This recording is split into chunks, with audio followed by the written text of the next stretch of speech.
एक पेड़ था, दिख रहा है आपको पेड़?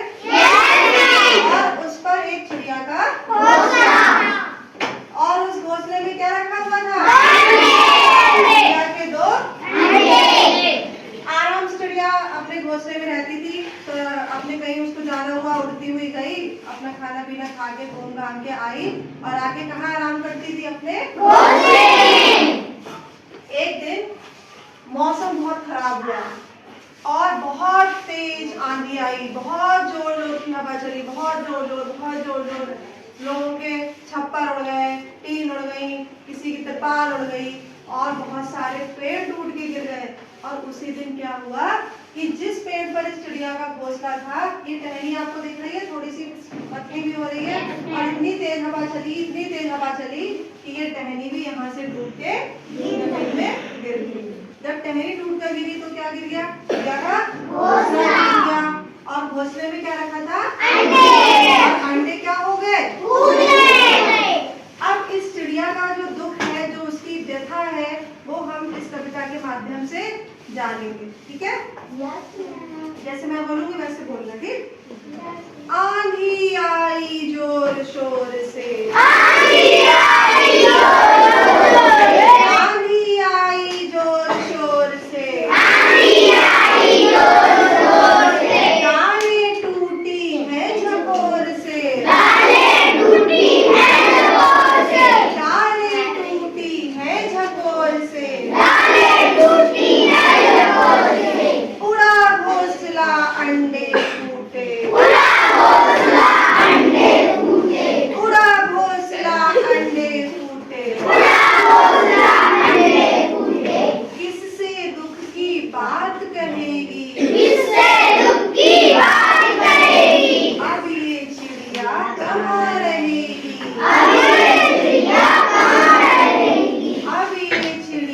कहाँ रहेगी। हमने खोला अलमारी को,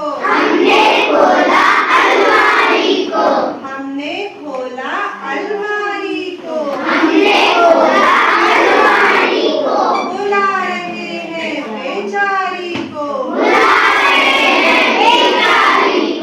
पर वो चींची कर रही है, घर में तो वो नहीं रहेगी, अब ये चिड़िया कहाँ रहेगी, घर में पेड़ कहाँ से लाए, कैसे यह घोंसला बनाए, घर में पेड़ कहाँ से लाए,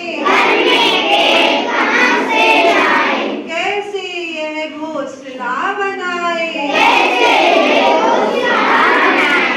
कैसे फूटे अंडे जोड़े, कैसे फूटे अंडे जोड़े,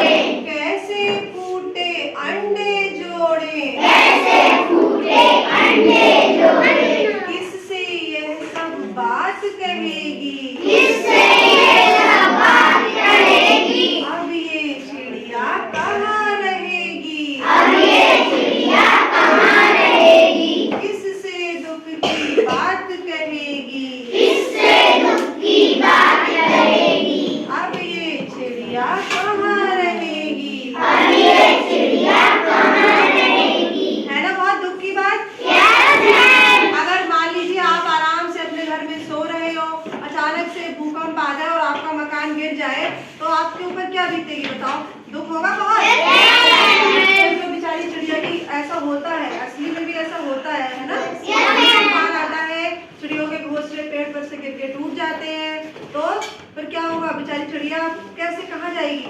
आपको पता है चिड़िया कितनी मेहनत से अपना घोंसला बनाती है, चोंच से एक तिनका उठा के लाती है, एक बार में जितना उसकी चोंच में आ जाता है, छोटी सी चोंच में कितना आ जाता होगा? हमें तो लगता है छोटा सा ही तो घोंसला था, लेकिन उसने वो उतना छोटा सा घोंसला बहुत मेहनत से तैयार किया था। जैसे हमें अपना घर तैयार करने के लिए बहुत सारी चीजों की जरूरत पड़ती है, बहुत मेहनत करनी पड़ती है, मेहनत करके तो हम पैसे इकट्ठा करते हैं, फिर भी हम लोग के तो फिर भी बहुत सारी सुविधाएं हैं, अब तो इतनी मशीनरी, इतनी टेक्नोलॉजी है कि अब तो इंसान को काम कम करना पड़ता है, मशीनों से काम ज्यादा होता है और कम समय पर भी होता है, आसानी से भी होता है। लेकिन क्या किसी पक्षी के लिए कोई टेक्नोलॉजी बनी है? क्या पक्षी अपनी बात किसी से कह सकते हैं? नहीं कह सकते। बहुत दुख की बात है।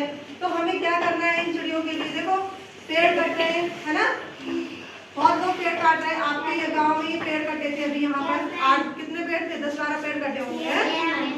लेकिन आपको हम लोग बताते रहते हैं कि बेटा पेड़ नहीं काटने चाहिए, लेकिन आप तो हमको रोक सकते हो? नहीं रोक सकते भाई, उनके पेड़ है, उनको हम कैसे रोक सकते हैं? लेकिन हम एक काम कर सकते हैं। हम क्या कर सकते हैं कि हम नए पेड़ लगा सकते हैं। क्या कर सकते हैं? पेड़ कैसे लगाने हैं? ऐसे नहीं लगाने फूलों वाले छोटे छोटे पौधे नहीं लगाने, हमें ऐसे पेड़ लगाने हैं जो बड़े होके खूब बड़े पेड़ बने, उनका तना खूब मोटा हो और उन पेड़ों पर भी किसी पक्षी का अपना घर हो, घर बना सके उसमें, है ना। तो हम ऐसे इस चिड़िया की मदद कर सकते हैं।